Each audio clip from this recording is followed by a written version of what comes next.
projected to add over $3 trillion to the country's debt. President Donald Trump has just made one of the biggest moves of his presidency yet. But who stands to gain? On July 4, 2025, President Donald Trump signed into law the One Big Beautiful Bill Act, marking the most extensive tax bill in American history. This move builds upon and expands the 2017 Tax Cuts and Jobs Act, introducing significant changes to the U.S. tax code.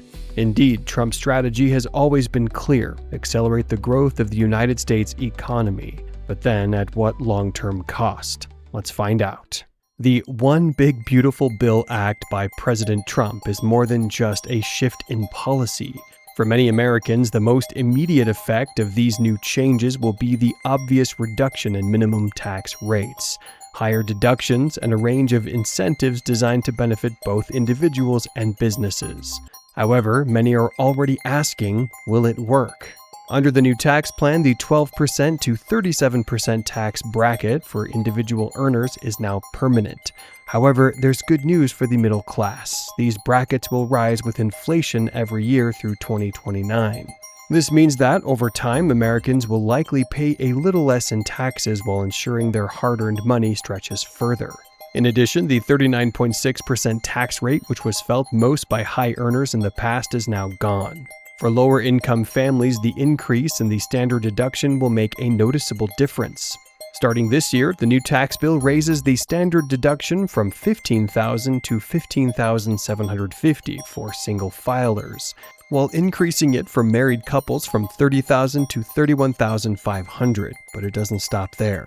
For the average American who has ever worked in an industry where tips are part of their income, the new tax cut is a welcome development. For Americans living in states with high taxes such as California or New Jersey, this is where things get interesting. The SALT deduction, which stands for State and Local Tax Deduction, was originally $10,000 under the 2017 Trump tax law, but has now quadrupled to approximately $40,000.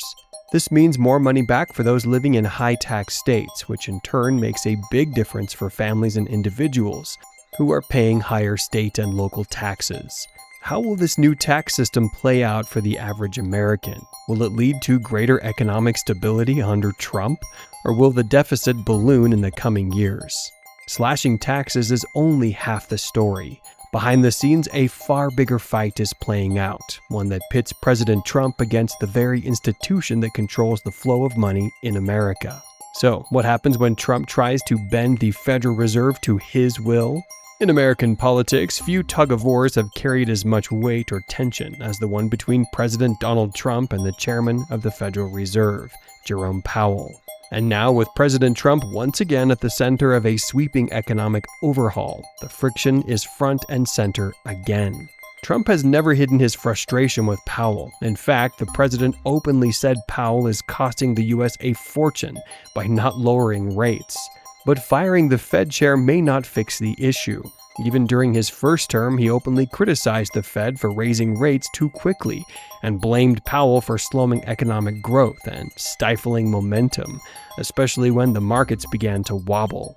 But the dynamic has shifted dramatically. Now, in the wake of the largest tax cut proposal in American history, Trump wants those rate cuts to follow quickly. Why? Because cutting taxes without cutting rates is like pouring gas into a car and then slamming the brakes. Trump's team knows that to unlock the economic boost he promised during his campaign fully, the cost of borrowing must also come down. That means lower interest rates on business loans, mortgages, and consumer credit. It also means more liquidity and momentum. And for Trump, it means stronger stock market performance, the kind that reports success on every news station and makes headlines across finance stock platforms, from CNBC to CBS News. But Powell isn't exactly jumping at the command either. As head of the Federal Reserve, he's bound not by political loyalty, but by a dual mandate to keep inflation in check and maintain maximum employment.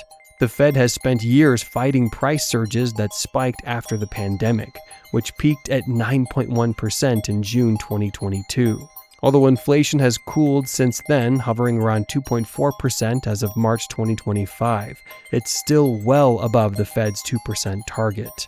For Powell, that's not a green light for rate cuts. Instead, it's a reason to stay cautious. When rumors swirled earlier this year about Trump possibly removing Powell before the end of his term in 2026, the stock market witnessed a sharp dip. But legally, firing Powell won't be an easy one. The Federal Reserve Chair serves a fixed term and can only be removed for cause. Still, Trump doesn't need to fire him to make life difficult for him. All he needs is persistent pressure. That will be well designed to sway public opinion and make Powell's decisions appear out of sync with the president's national goals. All of this is unfolding against a backdrop of enormous fiscal strain. Trump's tax cuts are estimated to cost $3.4 trillion over the next decade, according to projections released by the Congressional Budget Office in June 2025. That kind of spending without a corresponding increase in revenue puts added pressure on the Fed. If Powell doesn't act, the government will be forced to service its growing debt at higher interest costs. And as the national debt crosses well over $35 trillion, the stakes couldn't be higher. So, what happens next? Will Powell bend under pressure? If such a power struggle isn't enough, brace yourself, because the numbers are staggering. We're talking trillions here. Who's footing the bill? And why does it cost this much to boost the economy? A considerable part of the tax cuts' impact on the economy revolve around the price tag attached. Let's break this down and look at the actual financial cost of the tax cuts and what it means for future generations. Although it is anticipated that these proposals will stimulate the economy in the short term, the new tax bill comes at a high price. The Congressional Budget Office estimates that the bill will add $1.8 trillion to the federal deficit over the next 10 years. Corporate tax rates have been reduced from 35% to 21%, making it cheaper for businesses to operate. However, these cuts could also result in fewer tax dollars flowing into the government's coffers. Economists have also debated whether tax cuts like these will lead to increased economic growth, or simply result in a larger national debt. The CBO notes that over the long run, unpaid-for tax cuts would shrink incomes, but that this benefit would come at a cost. For example, the United States Treasury will likely face higher borrowing costs as the national debt rises, and the government may need to make cuts to keep public programs to balance the books. Several political figures are already divided on this issue. On the one hand, some conservatives believe that this tax bill could stimulate economic growth and ultimately pay for itself. Critics, like most Democrats, argue that the new tax bill is a bonanza for the rich and will further widen the existing income inequality. The trillions of dollars set to be added to the national debt through this tax bill represent a significant opportunity cost for future generations. As President Trump and his cabinet push for more tax reforms, they could face continued pressure from critics, who argue that these reforms come at a steep cost to future taxpayers and the nation's fiscal stability. Okay, so it's expensive, but what are Americans getting in return so far? How do these money policies ripple through everyday life, industries, and the broader economy? When a president signs a tax overhaul of this scale, it's never just about the numbers on your paycheck. It sends shockwaves through the entire economy, and right now those ripples are being closely watched by investors, business owners, economists, and everyday Americans, who are wondering what the Trump tax reform will mean for their lives. At the heart of this reform is the idea that tax cuts create growth.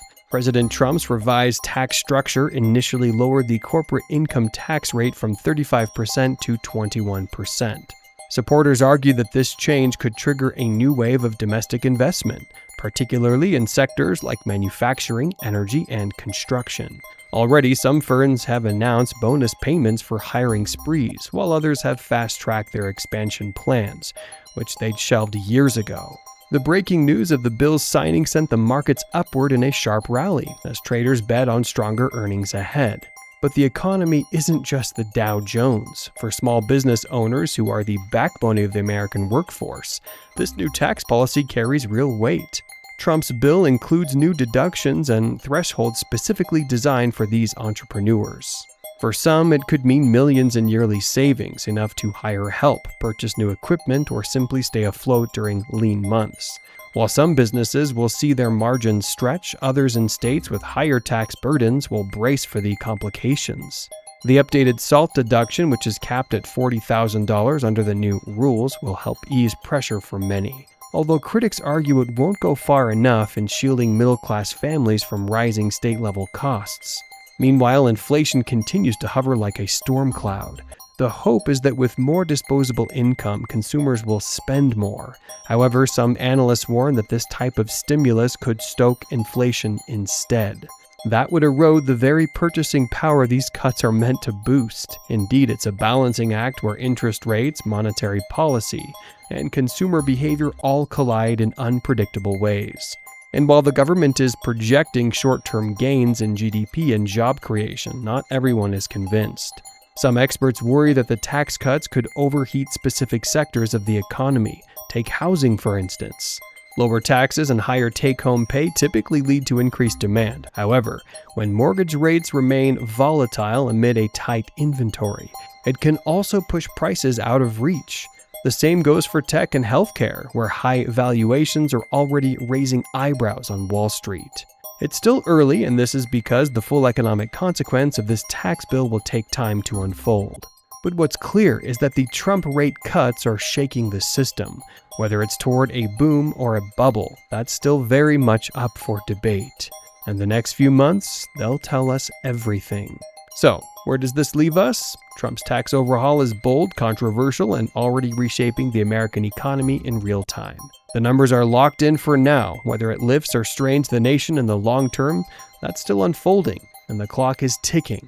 Thanks for watching. If you enjoyed this video, please ensure to hit the like button, drop a comment, and subscribe to the channel. See you in the next video.